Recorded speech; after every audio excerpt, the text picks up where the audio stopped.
What is up, my Shadow Armies? It is I, Shadow Critias, back again with another Bleach discussion video. So yes, I'm bringing you guys another discussion video that involved Ichigo Kurosaki. For those people remember what I said in my analyzed video about Ichigo Kurosaki being the misunderstood character, and why that Ichigo Kurosaki is literally Spider-Man in the Bleach animated show.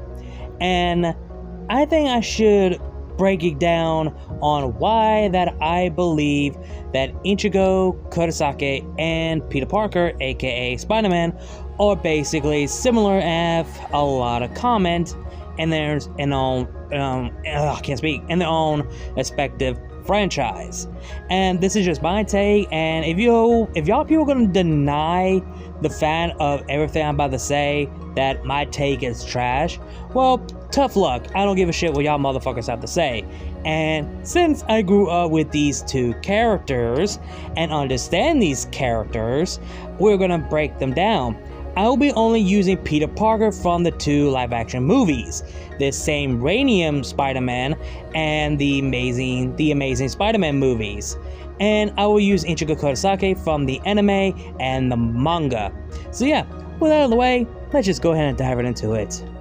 Both Peter Parker and Ichigo Kurosaki were a nobody, an outcast, a loner, get bullied a lot of certain things. Peter Parker gets bullied because he's a nerd, and Ichigo Kurosaki gets bullied because of his hair being orange. And here's something completely different about these two. Peter Parker doesn't defend himself or take the beating, but Ichigo takes the beating and stands his ground. And all this because, well, here's is completely different about this personality. Peter Parker cares a lot of people, but Ichigo, he's basically not open up as much. The reason why is because their family member they lost who passed away. Where Peter Parker lost his Uncle Ben, and Ichigo lost his mother, Masaki Kurosaki, which we'll get into them later. But that's not important right now. But we need to talk about how they became who they are today.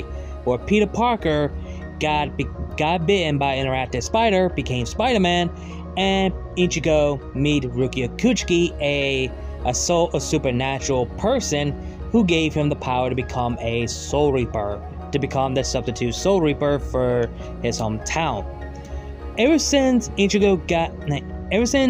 Spider-Man got bit by interactive spider, his appearance became a lot different, and able to see without his glasses, gain superhuman strength, speed, durability, and spider sense, spider climb, and shooting webs out of his wrist. And the whole conversation with him and Uncle Ben, when Uncle Ben tells him with great power comes great responsibility. And back to Ichigo, when he was young, he was able to see ghosts and supernatural, but it led to his mother's death, and he blamed himself and not be open up those that he's closest to because of his mother's death, blaming himself. Until things changed when Rukia came to his life, where Hollow attacked his home, attacked his sisters, and Ichigo was given a chance to fight off against Hollow by, when Rukia was injured, offering Ichigo for her power. So Ichigo took basically all of her power to become the substitute Soul Reaper and became the hero of the Soul Society. And same goes for Peter Parker, who became a hero for the New York City to use his powers for good, instead of just using for impress people and use it for money and fame. So these two characters have something in common, especially of what they've been going through and how their personalities are completely different, so to speak. Now, both of them are the heroes in their own way. Peter Parker, a Spider-Man, the protector and the hero of New York City, where Ichigo is a substitute Soul Reaper and the protector of his hometown, Kurokuro Town. And these two are basically similar. They both have this responsibility, and they willing to keep their secret of what they've been doing when they're not around. And Ichigo wants to make sure no one knows what he's been doing. Same goes for Peter Parker to not let his aunt, his best friend, and his crush know what he's been doing. So, until later on that, well, everybody knows what they've been doing. Like, well, except Aunt May. She doesn't know what Peter Parker, that he was Spider-Man at the time. So, basically, the only people who know about Peter being a Spider-Man is Norman Osborn, Dr. Otto Octavius, Harry Osborn, and Mary Jane. That's basically it. Oh, forgot to mention Eddie Brock. Forgot to mention that. And of course, I'm gonna include this character from the Amazing Spider-Man, Gwen Stacy from the Amazing Spider-Man movie. So I might as well include that. And her father as well. So, yeah. And not only that, Ichigo basically been caught for certain people like Chad, Orihime, and Uryu knows that Ichigo was taking out these hollows, and Uryu has some vendetta against the Soul Reapers. And of course, we have the possible chance that Urahime's childhood friend and Ichigo's first younger sister had suspicions that her brother is the Soul Reaper, and of course, his father, who knew that Ichigo was the Soul Reaper, being a substitute Soul Reaper because, well, he is part Shinigami because of his father. So, yeah. That's the only thing that they both have something in common of being responsibility to be the hero of their hometown, and some of their closest friends and loved ones are basically know and aware on who they are and what they've been doing in their life. Now this one might be the short one. What is their goals? Well, honestly, their goals are basically similar and basically the same. They want to protect the people they care and love and to protect the people of their hometown. And this is where people have some issues with Ichigo because he doesn't have a goal like Naruto and Luffy, because they have a goal to become the king of the pirate and the next Hokage, but that's not just a goal, that's a dream goal. There's a difference. Ichigo doesn't have a dream goal. All he wants to do is protect the people that he cares and loves and make sure they don't end up in the same situation like he was. So that's basically what Ichigo, his goal is to be strong enough to protect those he cares and loves. Peter Parker, aka Spider-Man, has a goal to be the hero that everyone could look up to, and also that he wants to protect everyone that he cared and loved so they can have a peaceful life. So I don't see the issue on why people say that Ichigo doesn't have a goal, and that it really does tick me off. I don't understand why people are thinking this. So yeah, I just don't see the point of it. So basically, both Ichigo and Peter Parker both have the same goal, to protect the people they can love and protect their hometown. So this is actually the most shortest thing to go over. So, and plus, they both have, with great power, they have a responsibility. Like, again, like Uncle Ben once said, with great power comes great responsibility. And both Peter Parker and Ichigo Kurosaki have that great power, and they have to be oh god, I can't say the word. They have the power, and they have to be responsibility with their great power. Let's talk about their inner demons.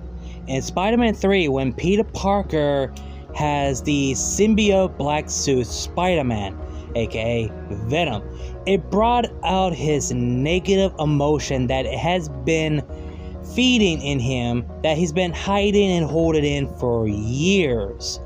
And in the deleted scene in Spider-Man 3, when Peter Parker returns back after killing Flint Marko, and we'll get to him later. And ever since he looked himself in the mirror, reflected himself and have his suit underneath, he comes to the realization of if he wears that suit, he might become his inner demon, a monster that he does not want to become. There's a deleted scene of that if you guys want to check it out. And they actually showed it in the trailer as well. So basically, the black suit basically gives out Ichigo's negative emotion, where you have White, who's literally the similar version of Ichigo, who's literally his hollow, aka since, well, Ichigo's mother is also a Quincy, but inherited a hollow that was created by Aizen. So the hollow been transported to Ichigo when Ichigo was born. So White is part of Ichigo, take the shape and form of himself. And White is Ichigo's inner demon. So basically White is Ichigo's inner demon, but also the one that he's feared to become. And White is his Zanpakuto, Zangetsu, basically. And so that is one thing that Ichigo is afraid of, to become a hollow. Until, well, where Peter Parker finally free from the black suit symbiote that would slowly consume him and control him, and see what would happen to someone else, like Eddie Brock, for example, who literally became Venom. And this is something that Peter Parker would have been if he kept the suit, a mindless monster that people would be afraid of. So basically Venom in Spider-Man 3 is basically what Peter Parker could have been if he kept the suit. Now, when Ichigo died by the hands of Ukiola, came back as the Vasalorted Ichigo, aka when White fully took over, and Ichigo become the thing that he has feared to become. And even he said, when he came back to the living after the high-speed regeneration, he said himself, the entity you fought was a holofying being, was no consciousness. It was not really me. So even he compares his inner demon as a separate entity. So that shows that Ichigo is afraid to become a hollow, and he actually did. So both of them had faced and encountered their inner demons, and they learned to face up against it and overcome their fear at the end of the movie and the Rancor arc. And speaking the arc and, well, Spider-Man movie, I think we should move on to the next one. So yeah, was very interested, and I thought White was going to be Ichigo's inner demon, but no, his hollow of that part of him is his inner demon, and White literally is the Vasalore that he wants to break free from Ichigo's grasp for not letting his true power come out.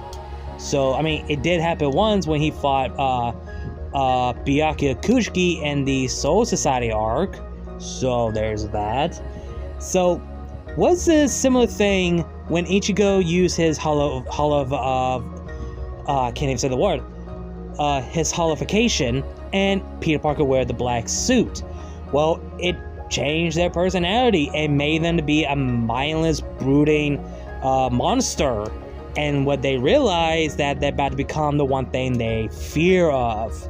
So yeah, that's the reason why. And yeah, that's all I have to say about their inner demons. Now, I've been thought about this. Which of the two characters are the mirror reflect of each of the two main characters for Peter Parker and Ichigo? Well, the only two characters I could think of would make a lot more sense. And these two basically are Dr. Otto Octavius, aka Dr. Octopus, or Doc Ock for short, and Ukiura Cypher or Schiffer, the number 4 Espada Rancor. The reason why these two are the mirror image of themselves is because, well, Dr. Octopus is the person that Peter Parker actually looks up and see him as an idol, and he wants to be like him to have a balanced life, something that Peter Parker had tried and failed when he is being himself as Peter Parker and be a hero as Spider-Man. What Otto is basically doing both, being scientist and being lovely husband to his wife. The man finally got the woman that he loved and has dreamed, until it got taken away, where everything got wrong. So Dr. Otto Octavia is basically the opposite of Peter Parker if he did had everything that he wanted from the start and lost everything when something got wrong. Well, Peter Parker, on the hand, when he tried to get everything right but fails, he blamed himself for being Spider-Man.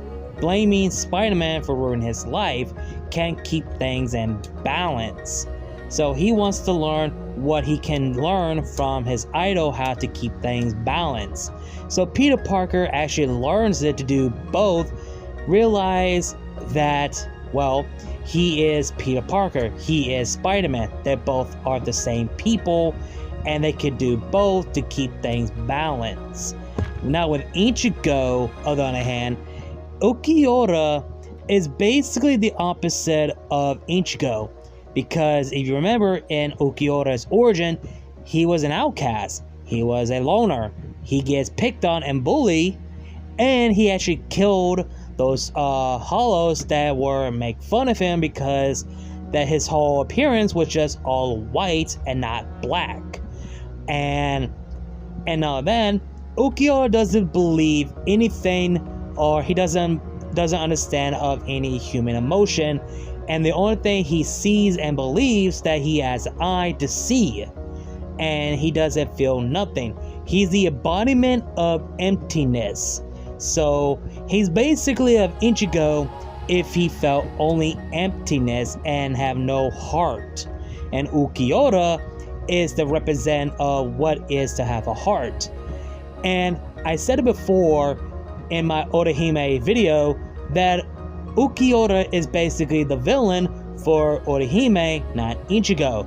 Ulquiorra is the mirror image of Ichigo if he did have anyone in his life, or if he pushed everyone away to the brink where he just wants to be alone. And there is in the chapter in the manga where Ichigo compares Ulquiorra as a human because he acts like a human more than a hollow, which is very foreshadowing that Ulquiorra does act like a human, where Ichigo is more acting like a hollow. So the role has been reversed for both sides of the characters. The villain is acting like a human, and the hero is acting like a hollow that he despises of. So, and it actually did happen in the fight of Vasalore Ichigo and Ulquiorra, and at the end of Ulquiorra, he dies for understanding of the human heart. And Dr. Otto Octavius comes to the realization what he has done, and he's to make amends by saving the world, by redeeming himself, by taking his project down with him underneath the sea. So, yeah, in my opinion, I think Doc Ock and Ulquiorra are the mirror reflection of our two main characters, what they could have been if they were in this similar situation between these two characters. Now we get something that is very interesting. Is they losing their power and restore their power. In the second movie of Spider-Man 2, where Peter Parker, like I said in the last part of mirror reflecting of himself, Peter Parker have a self-doubting of himself, of his double life as Peter Parker and Spider-Man, doubting himself that he is done being Spider-Man, blaming Spider-Man that ruined his life to have his power. Even the ending of the first film that he said, "This is my gift, my curse." And the second one, he sees Spider-Man and his power as a curse. And whenever Spider-Man goes on a mission to save people's life, Peter Parker just gives up on Spider-Man, and Spider-Man gives up on Peter Parker. It's that self-doubting between Peter Parker for not seeing that both him and Spider-Man are the same people. And so basically, ever since Peter Parker gave up being Spider-Man, he was happy, he was free, he could finally be himself, finally have a life that he'd been wanted. Like, he could finally focus on school, finally focusing on his job, and actually believe that everything will go back to normal, that he will finally get the chance to be with Mary Jane, to have her to counseled her wedding, but it doesn't work like that. And every time there's some bad things happen, he just annoyed because it's not his problem. And when he learns that the crimes increases without Spider-Man, the world needs Spider-Man, and they see how the world is desperate without him. And then in the Spider-Man 2, where Peter Parker rushed in the burning building to save a child but couldn't save the other person that was still in there, even he says, and I quote, like, what am I supposed to do? This is what I really wanted, what I need. Is that self-doubted and wanted. Is so desperate that he doesn't know what he wants to do, what he needs, and as himself, who is he? What is he? And who am I? He's self-doubting himself of him as a person. Until the day that MJ gets captured, that Peter Parker finally regained his power to save Mary Jane and became the Spider-Man that he was always meant to be. To be both. He's Peter Parker, both in and out of the suit. He's Spider-Man, both in and out of the suit. Peter Parker and Spider-Man are the same people, and they can have balance. So, in the Fullbringer arc for Ichigo, ever since Ichigo learns the final Gesuga Tensho to defeat Aizen, but it came with a great cost, that Ichigo will lose his ability to see any ghosts or supernatural, and his Shinigami abilities. Now he's back with a normal life that he thought it would be best that he should have a normal life without any Shinigami abilities. But every time he see his friends skipping class, facing up against the Hollows, Ichigo's feeling left out. And he does have a job to keep him busy, but it's not enough.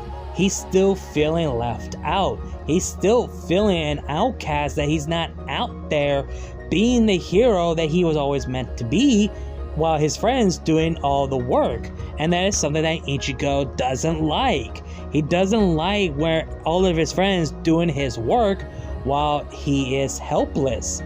This is what it's about. Peter Parker and Ichigo Kurosaki are feeling powerless and helpless, that they just lost their powers.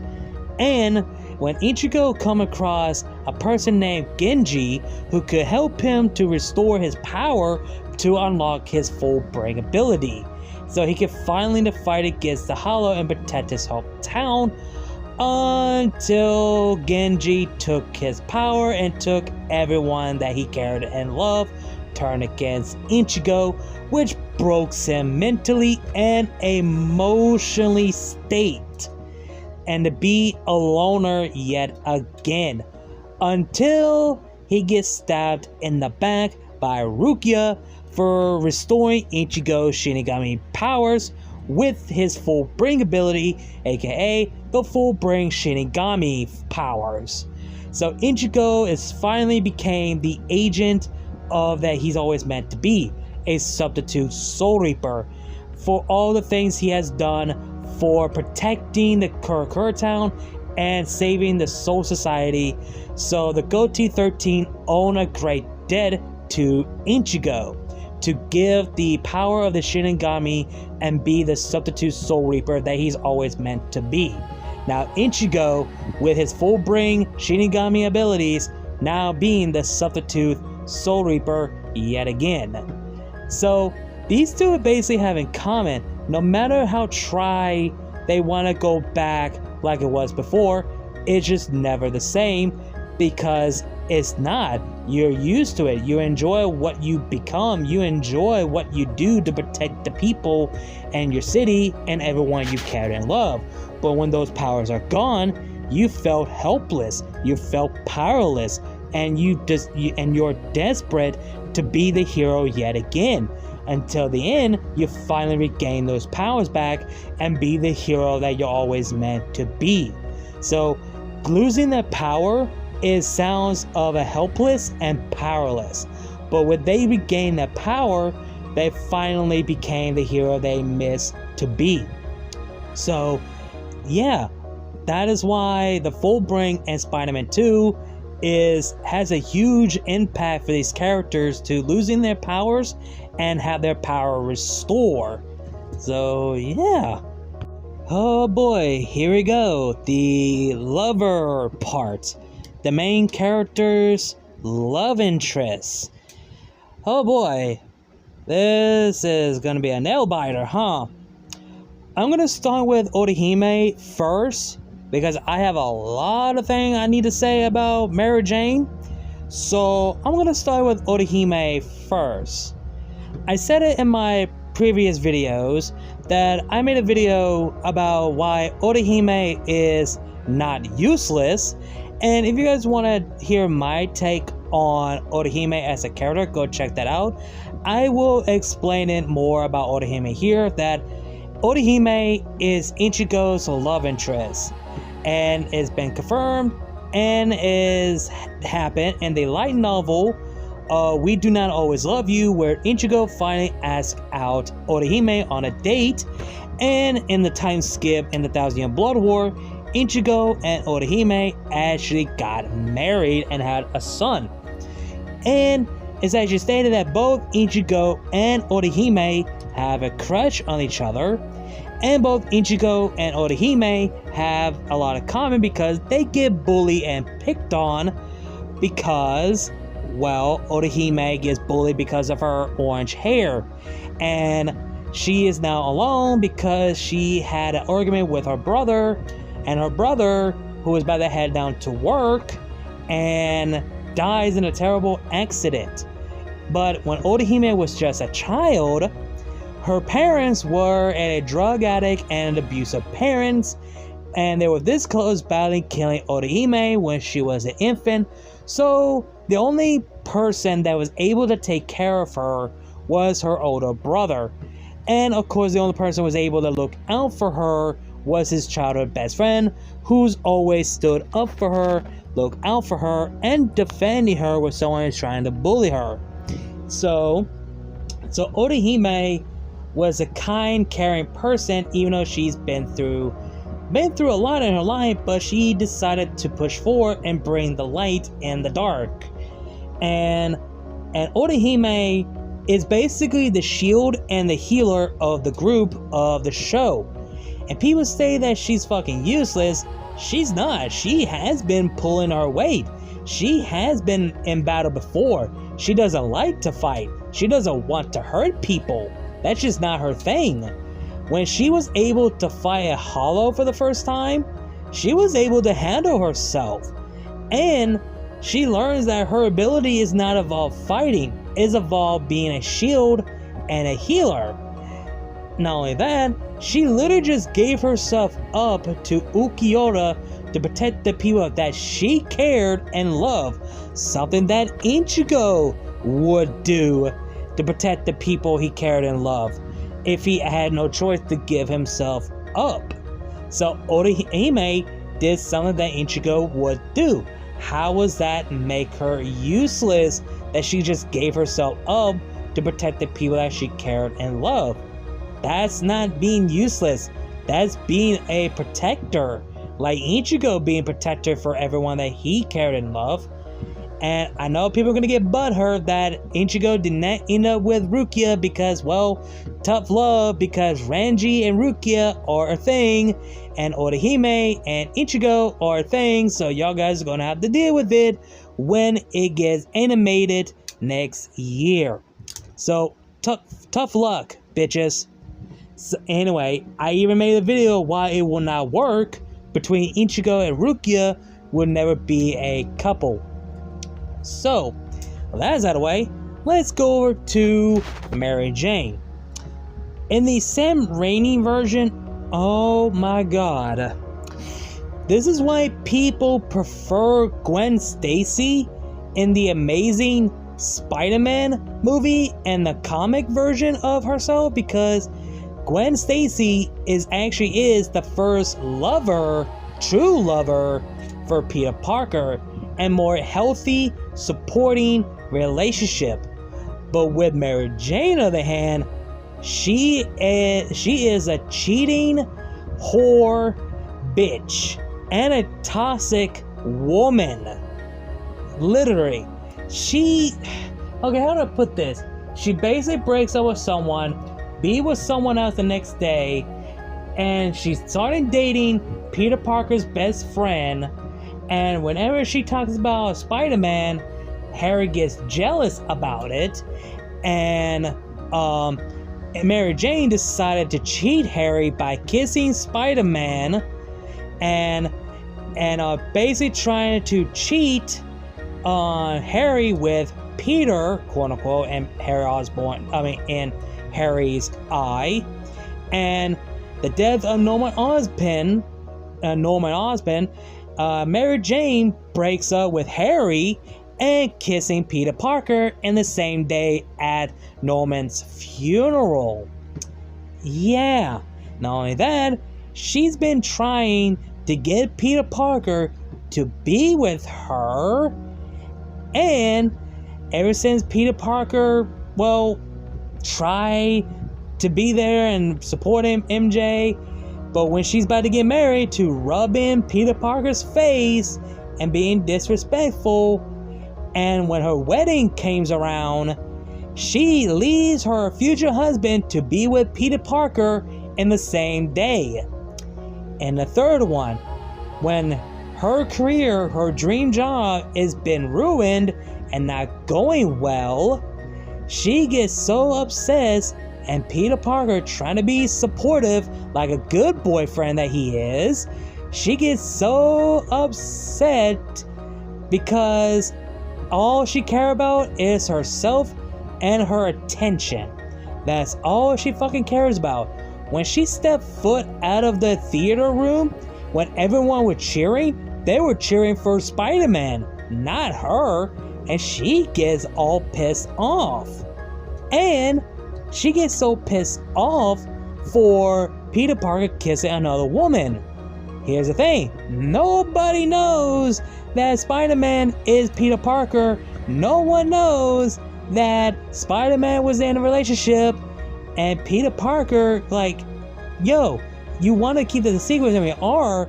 Spider-Man is a different person. We made an agreement on that. And then, so basically, Peter Parker basically did the same thing in Spider-Man 2, rubbing MJ's face by going out with Gwen Stacy. So, to rub it in Mary Jane's face. Hell, she even cheated Peter Parker with Harry. So, similar thing in Spider-Man 1. So yeah, Mary Jane is a cheating, toxic bitch in the Sam Raimi Spider-Man. What do you think people prefer Gwen Stacy? And what do you think people prefer the other love interests that Spider-Man have? Like Black Cat, Silk, and Rogue, and more. Seriously, MJ is the worst love interest, and people prefer Gwen than MJ herself. Whew. Man, I need to get that out of my chest. Now you understand why I had to save her for last. So, I have nothing else to say about this. So, their love interest is completely different. Gwen Stacy, she's the perfect love interest for Peter Parker. So, yeah, I have nothing else to say. And now we reach on the truth reveal of the fate and death of Misaki Kurosaki and Uncle Ben Parker. So we thought that, well, Ichigo and Peter Parker believed that their family member, were killed by, well, Ichigo believed that her mother died by the Hollow, Grand Fisher, and Peter Parker believed that his uncle died by the robbery that he let go, who stole Uncle Ben's car. Which, when they finally got their revenge and killed the wrong person, turns out the real person who murdered Misaki Kurosaki and Uncle Ben is Yhwach, the king of Quincy, and Flint Marko, aka Sandman. And here's something that is very different between these two villains. They are completely different because, well, you have Yhwach, the king of all Quincy, who literally is the son of the Soul King himself, and he is just evil. Literally evil, wants to become the next Soul King so he could change the world into his own image by killing his own father by any means necessary, by killing his own people. And when Ichigo learns more about his blood heritage, that he is more of a Quincy. He is both Shinigami, human, hollow, and a Quincy because his mother was a Quincy. So that literally shocks Ichigo, and spoiler alert for the manga, Ichigo learns that it was Yhwach who murdered his mother all those years ago. So yeah, that literally shocked Ichigo that now it wasn't a hollow. It just want Ichigo to believe it was a hollow. The hollow was trying to lead Ichigo to his death. Yhwach wants to kill Misaki Kurosaki because, well, Yhwach just led Misaki to her death because, well, Yhwach basically took her soul and her Quincy abilities.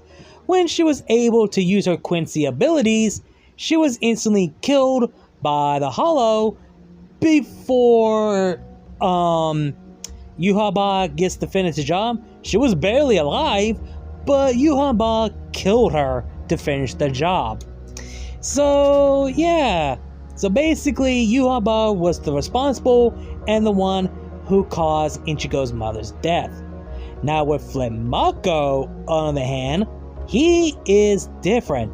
The only words I can say about Flint Marko is he is a broken man and a desperate father to save his daughter, who's in some kind of disease that his daughter is dying from.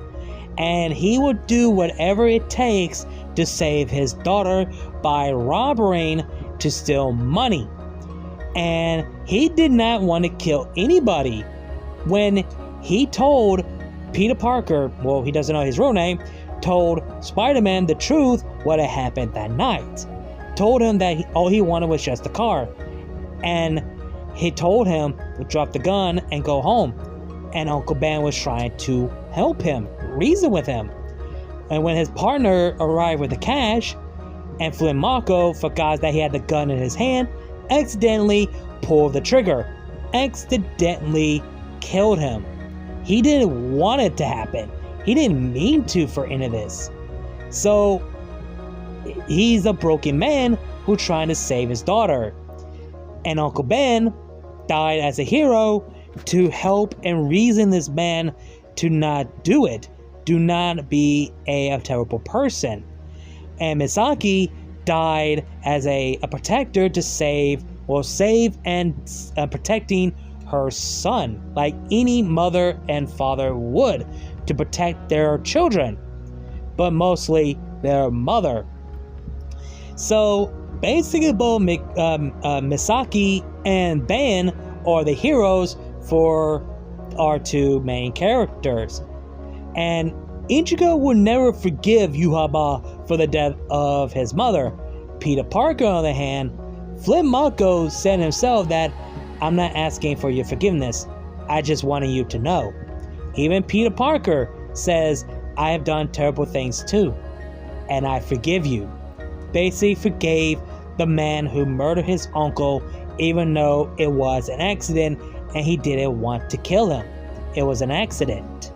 So, this is one thing was very interesting. Yhwach is just evil and just wanted to turn the whole world into his own image by any means necessary by killing his own kind, where Flint Marko is just a broken man, a desperate father who's trying to save his daughter by any means necessary by stealing money. Even he said himself, "I'm not a bad person, it's just bad luck." So he's just an innocent person who is desperate to find a way to save his daughter, like any father would when they're at that breaking point. And there was a deleted scene where Flint Marko does meet his daughter and his wife and the professor that Flint Marko wants him to save his daughter. But they kind of cut that off because they don't want to stress the story too long. So they had to cut that out. So yeah, both Flint Marko, aka Sandman, and Yhwach are basically completely different villains in their own way. Whew, man, this video might be the longest one I ever done. But before we actually end this video, I need to go over some things real quick. Everyone hated Ichigo because he is too relatable, which that's full of shit, and everyone is a hypocrite. Why?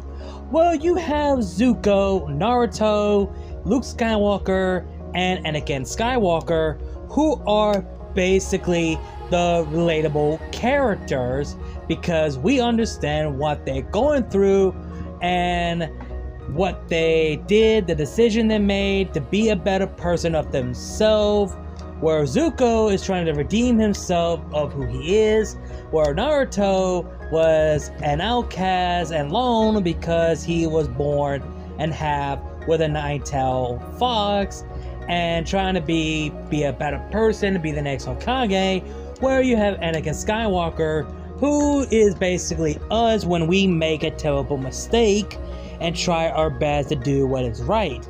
With Luke Skywalker, on the other hand, he's basically the related character that who we want to be to do what we believe is right, to do the right thing. But when it comes to Ichigo, he doesn't get that treatment. But when it comes to Spider-Man, he gets the same treatment for being a relatable character because everyone looks up to him and idol him because they want to be like him, to be the hero that everyone wants to be. But when it comes to Ichigo, he's too relatable, but it's okay for these other characters that I just named and mentioned. They get a free pass, but not Ichigo because he's too relatable, which the other characters that I just named who are relatable, who are literally the definition of a relatable characters. So y'all guys are hypocrites, and I will defend Ichigo for being a relatable character to the day I fucking die. So if y'all have a problem with it, y'all could fuck off. And I said it before at the beginning of the video, if y'all have a problem of my take and calling it garbage, y'all motherfuckers could fucking leave because I don't give a fuck what you have to say. And I'm just gonna remove you guys' comment because, well, fuck you, that's why. Because your comment meant nothing to me. So yeah, that's all I have to say, and that is why I believe that Ichigo Kurosaki and Peter Parker, aka Spider-Man, are basically the same and similar characters in their own rights. But yeah, that's all I have to say for you guys. I hope you guys enjoyed the video. Like, comment, share, subscribe. Links to my other channels, my social medias will be down below. Description box. You can know the drill. If you guys want to donate to support the channel, links to my Cash App, PayPal, Ko-fi, all that'll be down below. Description box and in my bio if you guys want to donate to support the channel. Again, like, comment, share, subscribe, and I'll see you guys later. kneel before Shadow Critias. I'll see you guys later.